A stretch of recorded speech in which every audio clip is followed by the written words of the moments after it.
আসসালামু আলাইকুম। আমি মোহাম্মদ হাবিবুর রহমান, সহকারী শিক্ষক, Darerbari Muslim High School and College. Darerbari Muslim High School and কলেজের পক্ষ থেকে অনলাইন ক্লাসে সবাইকে স্বাগতম। আজকে আমরা আলোচনা করব দশম শ্রেণীর ফিনান্স ও ব্যাংকিং নিয়ে। আমাদের আজকের আলোচনার বিষয় হচ্ছে চতুর্থ অধ্যায়, ঝুঁকি ও অনিশ্চয়তা। আমরা প্রিয় শিক্ষার্থী, গত ক্লাসে আমরা তৃতীয় অধ্যায় অর্থাৎ অর্থের সময় মূল্য নিয়ে আলোচনা করেছি। আজকে আমরা চতুর্থ অধ্যায়, যেখানে ঝুঁকি ও অনিশ্চয়তা নিয়ে আলোচনা করব। আমরা সরাসরি আলোচনায় চলে যাচ্ছি। আমরা প্রথমে আলোচনা করে নিব যে ঝুঁকি ও অনিশ্চয়তা। আমরা প্রথমে জেনে নেব ঝুঁকি কী এবং অনিশ্চয়তা কী, অর্থাৎ রিস্ক অ্যান্ড আনসার্টেনলি। প্রথমে আমরা জেনে নেব অনিশ্চয়তা কী।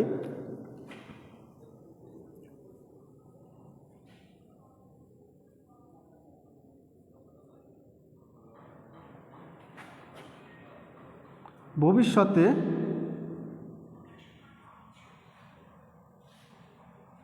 কোনো ঘটনা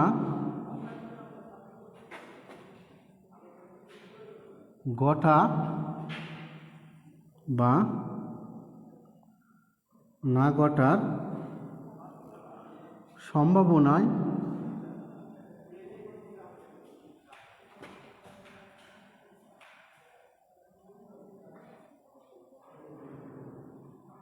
অনিশ্চয়তা। তাহলে আমরা লক্ষ্য করতে পারছি যে ভবিষ্যতে কোনো ঘটনা ঘটা বা না ঘটার সম্ভাবনায় অনিশ্চয়তা। তাহলে আমরা সংজ্ঞা থেকে বুঝতে পারছি যে আমরা এই যে অনিশ্চয়তা, এটা আসলে অনিশ্চিত একটা ঘটনা, সেটা ঘটতেও পারে নাও ঘটতে পারে। অর্থাৎ তাহলে আমরা বলতে পারি অনিশ্চয়তাকে আমরা পরিমাপ করতে পারি না। অন্যদিকে আমরা যদি ঝুঁকিতে চলে যাই, তাহলে ঝুঁকি কি?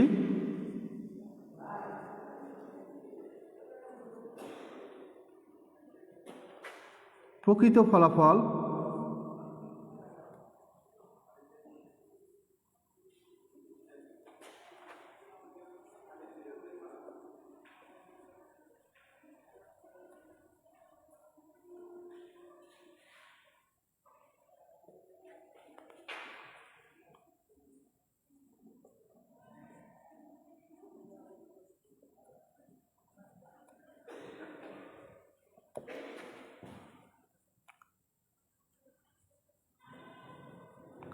সম্ভাবনা। তাহলে আমরা দুইটার সংজ্ঞায় প্রথমে দেখতে পাচ্ছি। প্রথমে লিখেছি আমরা অনিশ্চয়তা কি। অনিশ্চয়তা আমরা লিখেছি ভবিষ্যতে কোনো ঘটনা ঘটা বা না ঘটার সম্ভাবনায় অনিশ্চয়তা। অর্থাৎ আমরা এখন দাঁড়িয়ে আছি ব্যবসায়িক ক্ষেত্রে, বর্তমান ক্ষেত্রে যেটা আমরা এখানে দাঁড়িয়ে আছি, ভবিষ্যতে কি ঘটতে পারে না ঘটতে পারে সেটা হলো আমাদের অনিশ্চয়তা। ঠিক ব্যবসায়িক ক্ষেত্রে আমরা যখন কোনো বিজনেস করতে যাই, সেখানে বিজনেসের পরবর্তী ধাপ বা পরবর্তী স্টেপ বা পরবর্তীতে কী ঘটতে পারে সেটা আমরা নাও জানতে পারি, সেটাই হচ্ছে অনিশ্চয়তা। কিন্তু অনিশ্চয়তা থেকেই মূলত ঝুঁকির সৃষ্টি, কিন্তু এই ঝুঁকিটুকু আমরা পরিমাপ করতে পারি। অর্থাৎ অনিশ্চয়তার যে অংশটুকু, যেটুকু আমরা পরিমাপ করতে পারি, সেটুকুই হচ্ছে ঝুঁকি। তাহলে আমরা বলতে পারি প্রকৃত ফলাফল প্রত্যাশিত ফলাফলের চেয়ে ভিন্ন হওয়ার সম্ভাবনা।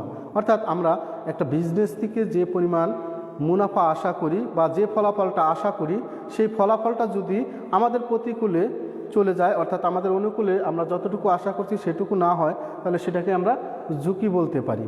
অর্থাৎ কোনো বিনিয়োগ হতে, আমরা যদি অন্যভাবে বলতে চাই যে কোনো বিনিয়োগ হতে, যেহেতু আমরা করতেছি ফিনান্স ও ব্যাংকিং, আমরা এর আগের ক্লাসে আমরা বলেছিলাম যে আমরা ব্যবসায়ের প্রধান উদ্দেশ্য আমাদের হচ্ছে মুনাফা অর্জন করা। তো মুনাফা অর্জনের ক্ষেত্রে যদি আমরা ব্যবসায়িক ক্ষেত্রে ঝুঁকির সংজ্ঞা দিয়ে থাকি, তাহলে আমরা বলতে পারি যে আমরা কোনো বিনিয়োগ হতে যে পরিমাণ মুনাফা আশা করি, আমরা যে কোনো বিনিয়োগ করলে সেখান থেকে কি আমরা মুনাফা আশা করি, তাহলে আমরা লিখতে পারি কোনো বিনিয়োগ হতে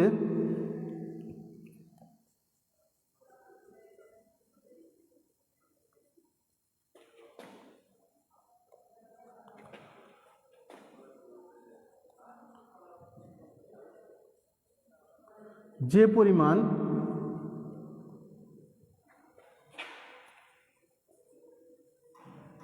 মুনাফা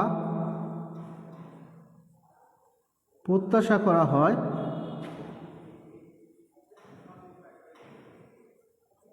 তার কম বা বেশি হওয়ার প্রবণতা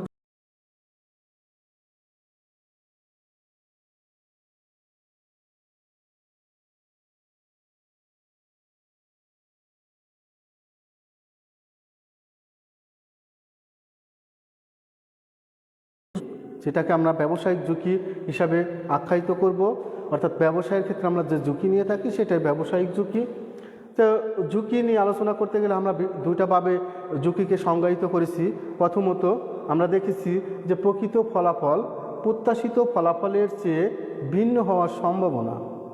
আবার সেটাকে যদি আমরা একটু ভিন্নভাবে লিখি, সেটাকে আমরা লিখছি যে কোনো বিনিয়োগ হতে যে পরিমাণ মুনাফা প্রত্যাশা করা হয়, অর্থাৎ আমরা যে কোনো বিনিয়োগ থেকেই একটা মুনাফা আশা করি, সেই যে মুনাফাটা আশা করি সেই মুনাফাটা যদি কম বা বেশি হওয়ার যে সম্ভাবনা সেটাই হলো ঝুঁকি। তাহলে আমরা চতুর্থ অধ্যায় আলোচনার বিষয় আজকে প্রথমে জেনে নিলাম অনিশ্চয়তা কী, ঝুঁকি কী, অনিশ্চয়তা কী, কোনো ভবিষ্যতে কোনো ঘটনা ঘটা বা না ঘটা সম্ভাবনাটুকুই হচ্ছে অনিশ্চয়তা। আর অনিশ্চয়তা থেকে সৃষ্টি হয় ঝুঁকির। আমরা আগেই বলেছি অনিশ্চয়তা পরিমাপযোগ্য নয়, কিন্তু অপরদিকে ঝুঁকি পরিমাপযোগ্য। তো সেই ঝুঁকি সংজ্ঞা আমরা প্রদান করেছি। তো আমরা আজকে আলোচনার বিষয় হচ্ছে আসলে যে ঝুঁকি ও অনিশ্চয়তায় আমরা ব্যবসায়িক ক্ষেত্রে যে ঝুঁকি নিয়ে থাকি সেই ঝুঁকি নিয়ে আলোচনা করব, অর্থাৎ দুটি উদাহরণ সাহায্যে আজকে তোমাদের বোঝানোর চেষ্টা করব। তো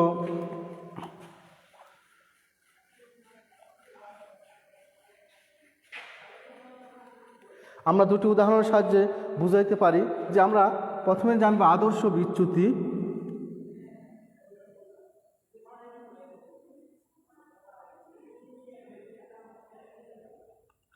যেটাকে আমরা স্ট্যান্ডার্ড ডিভিয়েশন বলতে পারি। তাহলে আমাদের আজকের মূল প্রতিপাদ্য বিষয় ঝুঁকি হতে সে আদর্শ বিচ্যুতি একটা প্রতিষ্ঠানে আমরা বিভিন্ন উৎস থেকে অর্থ সংগ্রহ করে থাকি বা বিভিন্ন জায়গা থেকে অর্থ সংগ্রহ করে থাকি, এবং আমরা সর্বোপরি যে ব্যবসায়িক ক্ষেত্রে যেটা ঝুঁকি কম হবে কিন্তু মুনাফা বেশি হবে সেটা আমরা বিবেচিত করব। সেজন্য আমরা আদর্শ বিচ্যুতিকে পরিমাপ করব। তাহলে আমরা প্রথমে জেনে নেব আদর্শ বিচ্যুতি কী।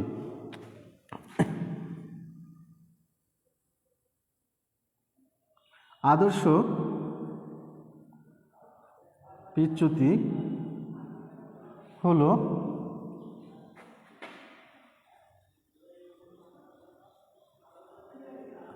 ঝুঁকি পরিমাপের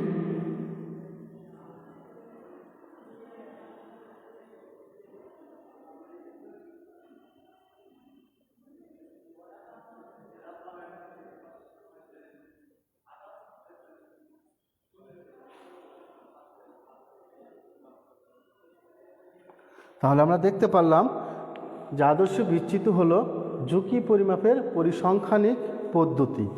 অর্থাৎ আমরা এই আদর্শ বিচ্যুতির মাধ্যমে আমরা কি একটা প্রতিষ্ঠানের বা একটা প্রকল্পের ঝুঁকি নির্ণয় করতে পারি।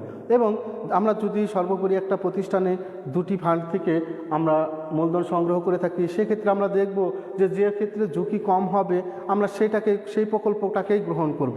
আমরা সেরকম দুইটা জিনিস আজকে আলোচনা করব বা দুইটা প্রকল্প নিয়ে আলোচনা করব। তো প্রথমে যদি আমরা মনে করো যে আমরা একটা প্রকল্প নিলাম গোলাপ প্রকল্প 5 বছর মেয়াদি,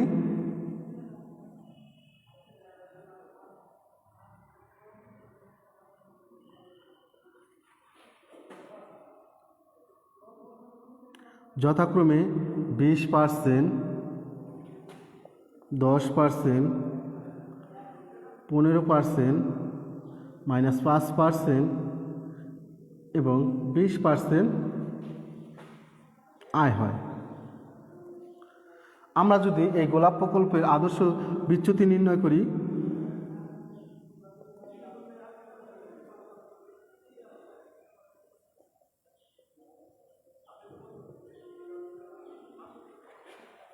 তাহলে দেখো আমরা লিখেছি শিক্ষার্থী গোলাপ প্রকল্প একটি প্রকল্প। আমরা বলছি দুটি প্রকল্পের মধ্যে আজকে আমরা তুলনা করব এবং কোন প্রকল্পটা আমরা ব্যবসায়িক ক্ষেত্রে যাচাই করব বা বাছাই করব বা নির্বাচন করব সেটা আমরা আজকে দেখব। প্রথমে আমরা আলোচনা করেছি গোলাপ প্রকল্প নিয়ে, যেখানে আছে 5 বছর মেয়াদি, আমাদের বিভিন্ন আয় হচ্ছে যে যথাক্রমে কি 20%, 10%, 15%, 5% এবং 20%। আয়, এবং তাতে সেখানে আমরা বলছি আদর্শ বিচ্যুতি নির্ণয় করব। তাহলে যদি আমরা দেখি আদর্শ বিচ্যুতি নির্ণয় করতে গিয়ে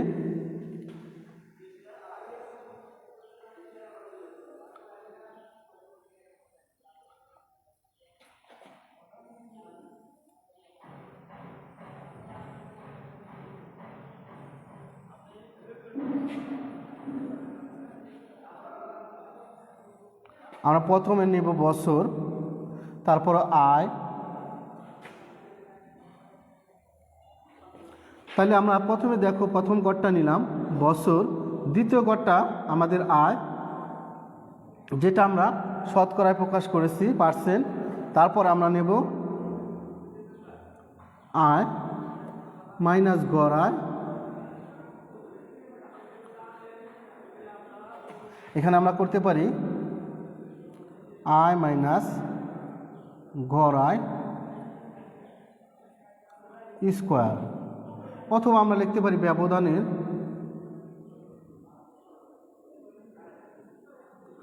বর্গ। আমরা লিখতে পারি ব্যবধানের বর্গ অথবা আয় মাইনাস গড় আয়। এখানে লিখতে পারি ব্যবধান। তাহলে শিক্ষার্থী তোমরা হয়তো দেখতে পাচ্ছ যে আমরা এখানে প্রথমে কি করেছি, বছর নিয়েছি। আমরা বলছি 5 বছর মেয়াদি। যদি আমাদের সাল দেওয়া থাকতো সেখানে আমরা এখানে সাল অনুযায়ী লিখতাম, যে সাপোজ মনে করো 2000 সাল, 2001 সাল, 2003 সাল। কিন্তু যেহেতু আমরা এখানে 5 বছর দিয়েছি, সেহেতু আমরা সংখ্যায় প্রকাশ করতে পারি 1 2 3 4 5। আচ্ছা, 5 বছর আমরা পূরণ করলাম। তারপর আয়, বিভিন্ন ক্যাটাগরির যে আয় আছে সেই আয়টা আমরা লিখে ফেলবো 20 10 15 -5 20। এখন আমরা দেখো এখানে লিখছি আয় মাইনাস গড় আয়। আমরা আয়টা পেয়ে গেছি কিন্তু গড় আয়টা পাই নাই। তাহলে আমাদের গড় আয় বের করার জন্য আমরা যদি এখানে দেখি, আমরা নিচে নিচে করব। প্রথমে বের করব গড় আয়। গড় আয় নির্ণয়ের সূত্র হচ্ছে মোট আয় অথবা আয়ের সমষ্টি। আমরা যে কোনোভাবে লিখতে পারি মোট আয় বা আয়ের সমষ্টি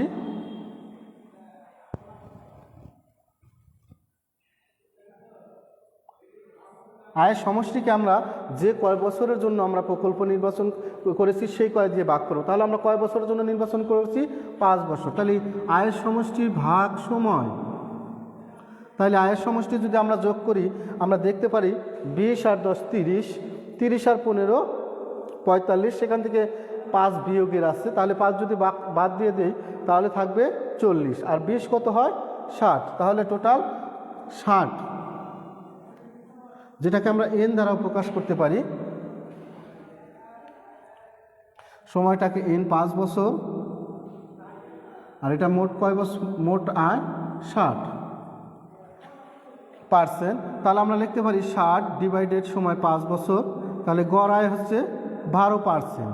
আমাদের গড় আয়টা হচ্ছে 12%। তাহলে আমরা যদি দেখিয়ে দেই তাহলে লিখতে পারি, লিখছি আয় মাইনাস গড় আয়। তার মানে আয় হচ্ছে 20 আর আমাদের গড় আয় হচ্ছে 12। তাহলে আমরা যদি লিখতে পারি 20 মাইনাস 12, তাহলে থাকে 8। আবার লিখতে পারি 20 মাইনাস 12, 10 মাইনাস 12। তাহলে দেখা যাচ্ছে আমাদের যে আয় হচ্ছে তারপরে গড় আয়টা বেশি, এটা তাহলে মাইনাস থেকে যায় -2। 15 মাইনাস 12 3, এখানে -5 আর -12, তাহলে থাকে কত? মাইনাসের 17। এখানে 20 মাইনাস 12, তাহলে থাকে 8। তাহলে আমরা কি করলাম? ব্যবধান বের করে নিলাম যে আয় মাইনাস গড় আয়। তাহলে আয় থেকে আমরা গড় আয়টা বাদ দিয়ে দিচ্ছি। তাহলে এখানে পরবর্তীতে লিখছি ব্যবধানের বর্গ। অর্থাৎ এখানে আমরা দেখো ব্যবধান পেয়েছি, প্রত্যেকটা ব্যবধান 8 -2 3 -17 -8। এটাকে যদি বর্গ করি তাহলে 8-এর বর্গ যদি আমরা দেখিয়ে দিতে পারি 8 × 8 = 64। আমরা তোমাদের বোঝার সুবিধার্থে একটি করে দিলাম কিভাবে করতে হয়। বর্গ 8 × 8, অর্থাৎ 2 বার লিখলাম। তারপরে আছে -2, যেটাকে আমরা দেখাই দিলে -2 = কত হবে? 4। অর্থাৎ যখন মাইনাস গুণ করছি মাইনাসে মাইনাসে প্লাস হয়ে গেছে। তারপরে আছে 3 × 3 3 3 9, তারপর আছে -17 গুণন 17 কত হয় 289, 8 8 গুণন 8 সমান সমান 64। তাহলে আমরা দেখতে পাচ্ছি এখানে আমরা গড় আয় ব্যবধানের বর্গটা পেয়ে গেছি। তাহলে আমরা যোগ করলে 64 প্লাস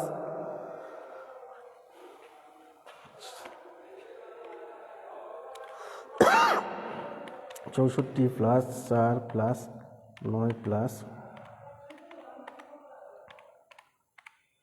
400 সামুশন দিতে পারি ব্যবধানের বর্গ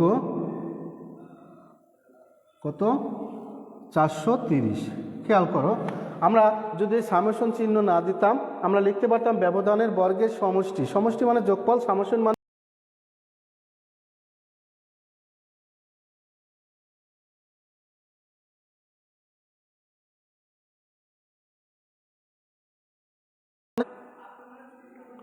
আদর্শ বিচ্যুতি নিতে পারি রুট ওভার, আমরা লিখতে পারি সামেশন ব্যবধানের বর্গ ডিভাইডেড n-1। তাহলে দেখো আমরা লিখতে পারি ব্যবধানের বর্গের সমষ্টি আমরা পেয়েছি 430, n মানে আমরা আগে দেখেছি 5 বছর -1 430, 5 থেকে 1 যদি বাদ দেয় তাহলে হবে 4।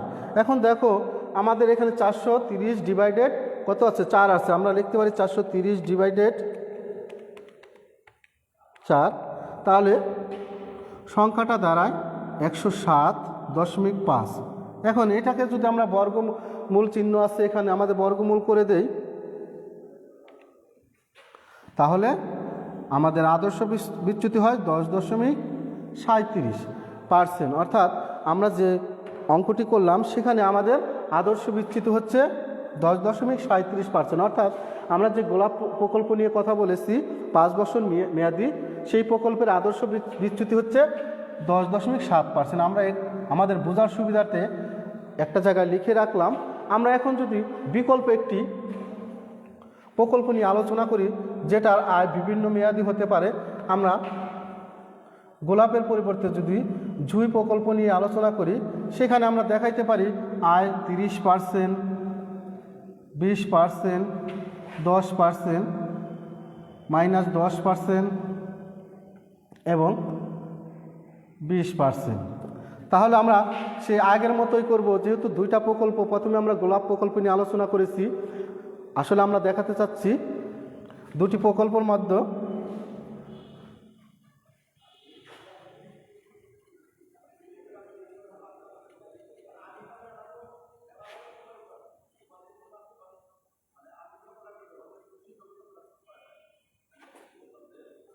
দেখো আমরা সরাসরি লিখব আয় 30%, 20%, 10%, -10, 20। আমরা যোগ করতে পারি, তাহলে 30, 20, 50, 50, 10, 60, 60 থেকে 10 বাদ দিয়ে দিলাম 50, 50 আর 20, 70। তাহলে আমরা গড় আয়টা বের করে নিতে পারি। এখানে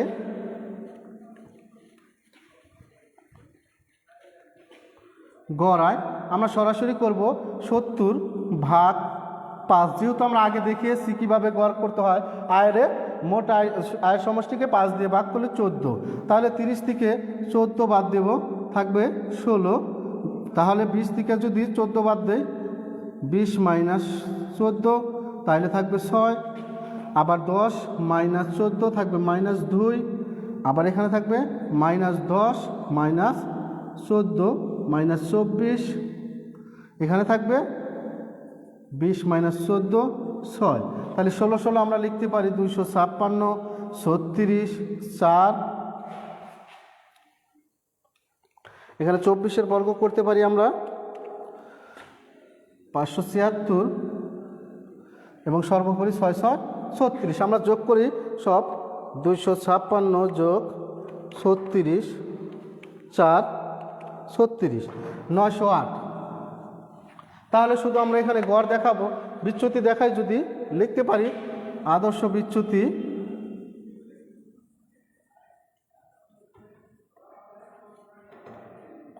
নয়শো আট বা 5-1।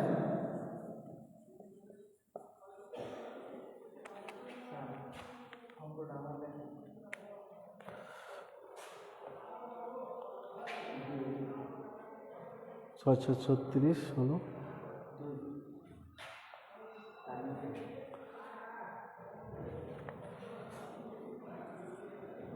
4×4=16, এখানে 12 করলে 920। তাহলে আমরা 920 করতে পারি।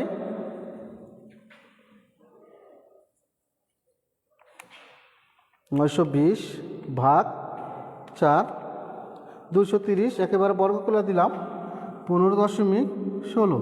দেখো আমরা গোলাপ প্রকল্পের আদর্শ বিচ্যুতি দেখেছিলাম 10.37 এবং আমরা জুঁই প্রকল্পের আদর্শ বিচ্যুতি দেখেছি 15.16%। আমরা আগেই বলেছিলাম দুটি প্রকল্পের মধ্যে যখন তুলনা করব, যে প্রকল্পের ঝুঁকি কম হবে আমরা সেই প্রকল্পটি নির্বাচন করব। তাহলে আমরা দেখতে পাচ্ছি জুঁই প্রকল্পের চেয়ে গোলাপ প্রকল্পের ঝুঁকি কম, তাহলে আমরা ঝুঁকি কম যেহেতু আমরা গোলাপ প্রকল্পই গ্রহণ করব।